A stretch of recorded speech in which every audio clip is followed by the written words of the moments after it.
kan iya papa. Pa, ano aton dad-on ha baybay?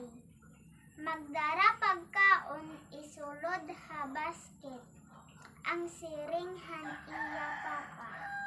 Pag abot nira ha baybay, tigda nga ginabat an kaguol si Antet.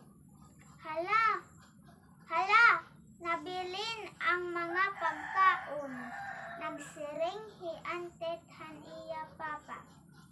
Ayaw ka baraka, anak.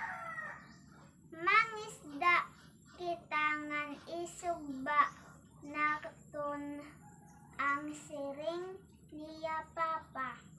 Bulig, ang singgit ni Antet han pangkuha niya han dako nga isda.